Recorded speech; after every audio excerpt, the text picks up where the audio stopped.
Estamos retornando com o programa Caminho da Universidade e o nosso convidado de hoje é o engenheiro eletricista e escritor, eu não gosto muito que fale escritor, mas é escritor, Liciomar Hugo Urich.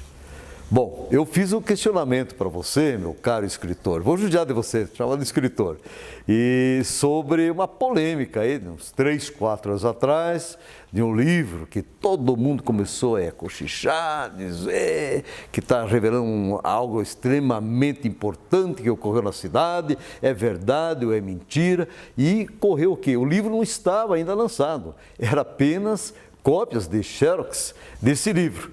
E isso abalou o mundo acadêmico. Nos conte, então, como é que você teve essa ideia e por que exatamente escrever Segredos Revelados, o livro esquecido, o qual está aqui. Só para começar, então, falou que eu não gosto que chama de escritor, eu acho que não. Acho que o escritor é uma pessoa que domina a ferramenta da escrita, que é a língua portuguesa. O que não é o meu caso, né? Minha formação é engenharia, então não tem nada a ver com letras. Mas o programa é Caminho da Universidade, sim. Você vê a flexibilidade, né, claro, meu caro com certeza. Mas enfim, o livro, então,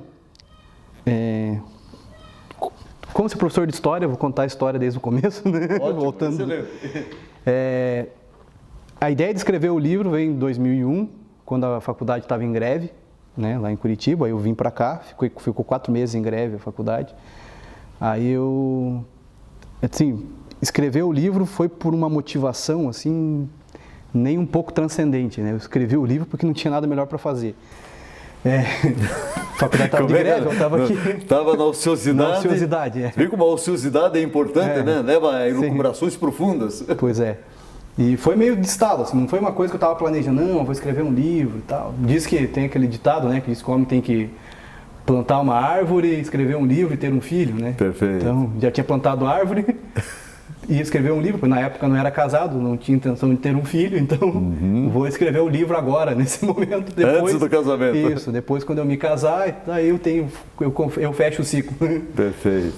Mas, então, daí tive a ideia, vou escrever um livro, aí eu vou escrever sobre o quê? Sobre aquilo que eu tenho afinidade, né? Eu gostava muito de livros de histórias policiais, então a ideia é, vou escrever um livro de história policial. A princípio era para ser só com personagens fictícios, e eu ia ambientar aqui, porque, né, a gente tem essa ligação com a cidade, o lugar onde eu nasci, vivi muito tempo aqui e tal, então vou ambientar essa história aqui na cidade. Ia ser um livro somente com personagens fictícios, uma trama policial normal, vamos dizer assim, né? Já tinha o esboço da ideia, então eu já sabia onde é que o assassino ia matar a vítima, onde é que ia ser o crime, como que ele tinha feito. A parte mecânica da trama já estava toda mais ou menos... O esqueleto estava montado. Estava estipulado, A única coisa que eu não tinha no início era um motivo. Aí, então eu comecei a escrever. Aí eu comecei a conversar com a minha mãe e ela sempre contava histórias da época, porque os meus avós eram donos do Hotel Casa Verde ali, né? Hugo Urich e Catarina Urich. Então, minha mãe sempre conta as histórias de gente que passava por ali na época dos trilhos. Então, aí tinha o regimento do exército aqui, então passava muita gente. Então, ela sempre conta muita história, assim, né? Das pessoas que passavam por lá e tal. Aí eu pensei, vou colocar gente de verdade nessa história aqui, né? Aí a principal fonte de referências foi a minha mãe mesmo. Ela que me deu um panorama geral de como era a cidade na época. Então, eu já tinha pensado em escrever história mais ou menos nos anos 50, porque tem aquela coisa meio romântica, assim, né? Da época de 50, histórias de detetive, história policial nos anos 50 sempre tem aquele apelo, assim, uma coisa meio... Indumentária das pessoas também, aquele né? clichê todo, né? Isso. Então, aí eu resolvi colocar gente de verdade na história, né? Então, peguei ali, fui pesquisar, aí eu... Personalidades que viveram aqui na cidade. Personalidades que viveram aqui. Aí eu peguei muita informação da minha mãe, aí eu ia lá no calçadão, começava a conversar com algum conhecido, sempre perto do meio-dia, tem um monte de gente falando um monte de coisa lá. Isso. Aí chegava por perto de algum conhecido, começava a perguntar uma coisa ou outra, já virava uma roda de conversa, já saiu um monte de história dali, então peguei bastante informação de lá. O jornal Comércio também, eu no arquivo do jornal O Comércio, tem um arquivo fantástico lá que eles me deram um acesso livre lá, eu pesquisei bastante coisa nos jornais da época e tal. E assim foi. Aí eu comecei a escrever a história em 2001, aí a faculdade voltou, tinha escrito uns 80% do livro, mais ou menos. Aí voltou, daí não tinha mais tempo, né? Você precisa de tempo, para escrever um livro demanda tempo. Aí a faculdade voltou, aí eu fui escrevendo aos poucos, assim, nos períodos de férias, fui escrevendo, terminei ele em 2003, né? A princípio, o esboço original do livro ele começava no segundo parágrafo, né? A princípio ia ser assim mesmo, ia ser uma história como uma história. Aí, nessa época, eu estava lendo um livro do Humberto Eco, que chama O Pêndulo de Foucault, e nesse livro, a ideia geral do livro é que eles criam uma teoria da conspiração, e eles começam a ficar tão loucos com aquele negócio que eles começam a acreditar que aquilo é verdade, que eles estão sendo perseguidos, não sei o que e tal. Aí tem uma história, tem uma ideia do Eco nesse livro que é o seguinte: se você escreve qualquer bobagem e coloca alguma referência visual, que as pessoas têm uma referência, ele tem uma tendência muito forte em acreditar que aquilo seja verdade. Uma então, mentira tinha essa dica. pode se tornar uma verdade. Tinha como transformar uma verdade numa mentira. Tinha mais ou menos, numa parte do livro lá, ele explicava mais ou menos como é que ele fazia isso, né? Naquela teoria da conspiração que eles estavam criando, que elementos que eles tinham que buscar para que ela parecesse real, né? E eu fui colocar a teoria dele à prova, né? Então, vamos ver se isso funciona assim mesmo.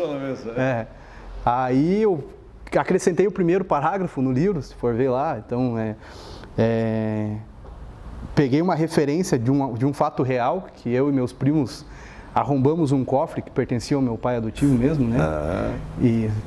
Então, peguei aquilo como uma referência no prólogo do livro, tá? Esse fato, né?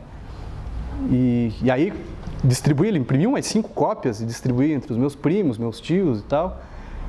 E aí começou a circular, e à medida que começou a circular, realmente tinha gente que estava acreditar que aquilo era de verdade. Aí logo depois, assim, eu percebi, né, que aquilo não era legal. Então, fui explicando para os outros que era mentira, e eu acrescentei daí na segunda versão que saiu xerografada, já tinha lá já no início do livro dizendo que é uma obra de ficção e tudo mais. Né, porque, no fundo, eu acho que é de uma desonestidade intelectual assim, bastante grande, você querer fazer os outros acreditar né, que seja verdade uma coisa que não é. Não era esse o objetivo. Não era esse o objetivo. O objetivo era criar uma história fantástica que envolvesse as pessoas daqui e tudo mais, né? Então, e até pelo personagem mais polêmico do livro, então, as pessoas comentavam aí em rodas de conversa, em conversa de bar, então virou assunto de boteco, né? Não, mas isso é tão verdade que você acabou sendo convocado pela Academia de Letras de Vitória, pela ALVE. Você foi sabatinado pelos confrades e confreiras naquela época. Isso foi em 2014. Eu estava fora do país, não participei dessa rodada. Fui participar depois de uma especial com você, 2 horas, que conversamos. Nos fale exatamente o porquê que a ALVE resolveu sabatinar você para explicar sobre o livro. Pois eu acho que o livro foi circulando, acho que acabou chegando nos membros da academia, e acho que o jeito mais fácil de se descobrir qualquer coisa é você perguntar para quem fez, né? Direto. Ótimo. E foi o que eles fizeram. Então eles me chamaram para a gente ter esse bate-papo, lá foi muito legal, assim, e lá eu tive a oportunidade então de explicar de onde veio as inspirações, né, para escrever a história. O livro tem várias referências diretas, assim, né? Até aqui eu trouxe algumas, me permite mostrar aqui. Pois não. Então, Sherlock Holmes, como eu falei, né? Eu já li tudo. O meu personagem principal é quase uma cópia do Sherlock Holmes, né? O jeito de andar, a maneira de enxergar as coisas, mentalidade bem racional, assim e tal. A Agatha Christie, o final do livro é totalmente Agatha Christie. Reúne todos os suspeitos dentro de uma sala e fala como é que ele descobriu o final da história. Então, Aqui tem uma referência importante no livro, que eu não vou falar o que é, porque não vai estragar O prazer do leitor, né? o final da história, né? Perfeito. Aqui também tem um livro do Humberto Eco, O Nome da Rosa, que também é uma história de detetive, apesar de que isso aqui tem que tomar um certo cuidado, porque esse livro aqui é muito mais do que simplesmente uma história de um detetive medieval que dentro de uma abadia, que tem toda uma visão de mundo com a qual eu não concordo muito, mas, enfim, na superfície se trata de uma história de... E é interessante, Hugo, porque eu tive o prazer de saborear a leitura ainda quando no Xerox, né? Sim. E é uma leitura saborosa, prazerosa, espetacular. Realmente vale a pena fazer a leitura. E a gente consegue filtrar exatamente o que você acabou de falar desses livros. Mas você coloca com uma sabedoria, como se tivesse realmente, né, sendo testemunha ocular dos fatos da época. É impressionante, quero parabenizá-lo nesse sentido. Mas aí você acabou sendo sabatinado pela ALF, né? E disso resultou também o quê? O prefácio do livro, Doutor Odilon. Nós estamos com um minuto para finalizar o programa, então rapidamente me fala por que o Doutor Odilon Mucinelli acabou sendo o homem que fez o prefácio do livro. Acho que a melhor razão para ter sido ele foi porque foi o primeiro que acho que olhou para o negócio e falou, isso aí que é uma bobagem. E que realmente era. A polêmica que ocorreu na cidade é assim, a pessoa olhava rapidamente o livro, não fazia a leitura que deveria fazer, merecida. Esse cara é maluco e tal. E isso que provocou, digamos, esta obra fantástica. Com certeza caiu na mão dele como se fosse de verdade. Ele leu e, obviamente, né, ele concluiu que não era de verdade, que era uma grande bobagem.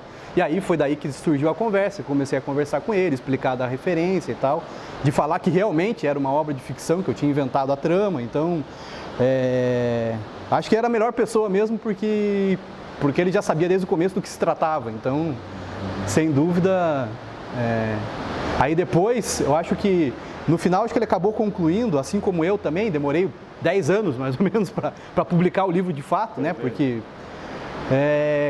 que acho que o livro tem o seu valor, assim como uma obra de ficção que está ambientada aqui na nossa cidade, que envolve pessoas que moravam aqui na época, que traz esse sentimento talvez de nostalgia para as pessoas mais velhas. E a trama em si também tem a questão do mistério e tal. Não, vale a pena. Hugo, infelizmente, nosso tempo já estourou. Agora eu preciso que você coloque com bastante clareza aos telespectadores como adquirir o livro. Então, eu sei que existem alguns endereços, gostaria que passasse e dei rapidamente uma mensagem final. Sim, para adquirir a versão impressa do livro, é no site Clube de Autores, www.clubedeautores.com.br. Aí na ferramenta de busca você procura lá, Segredos Revelados, o livro esquecido, vai aparecer lá. A versão digital também está disponível no site da Amazon, amazon.com.br, só procurar lá também, está disponível. Para quem usa o aplicativo da Amazon para livro digital, né? Ou tem um Kindle. E para quem quiser o livro, na verdade existe uma versão em PDF do livro para fins não comerciais, que eu fiz, na verdade esse livro eu escrevi, eu mesmo tirei as cópias e distribuí, não tive essa intenção de comercializá-lo, e não, era mais uma questão eu acabei me divertindo escrevendo o livro e para que as pessoas realmente se entretenham com ele, né? Então existe uma versão em PDF que eu posso mandar para quem quiser, só me manda um e-mail. O e-mail é LH, como está na capa do livro aqui, ó, lhures@gmail.com. Aí me manda um e-mail que eu envio, disponibilizo a versão em PDF do livro sem problema nenhum, que pode ser impressa, distribuída. Apesar de que esse momento acho que já passou, mas... Não, mas com a questão do programa, muita gente vai ter interesse. Infelizmente, nosso tempo esgotou. Até logo, e com certeza você vai voltar amanhã depois para falar mais da parte da espiritualidade, que também tem uma riqueza fantástica. Por gentileza, o seu até logo aos telespectadores. Sim, queria agradecer primeiramente o seu convite aí, agradecer os telespectadores da TV Milênio por esse tempo aí, né? E o convite, fica o convite, procurem, alguém deve ter uma cópia xerografada do livro aí, acho que vocês vão gostar, vão se divertir com essa história, acho que E não mais do que isso, tá? Por favor. Muito bem. Meu caro Hugo, eu tenho colocado toda semana o seguinte aqui, né? Que não existe problema sem solução quando você acredita no poder da palavra mágica educação. Em nome de toda a equipe, nosso muito obrigado e felicidades. Um grande abraço.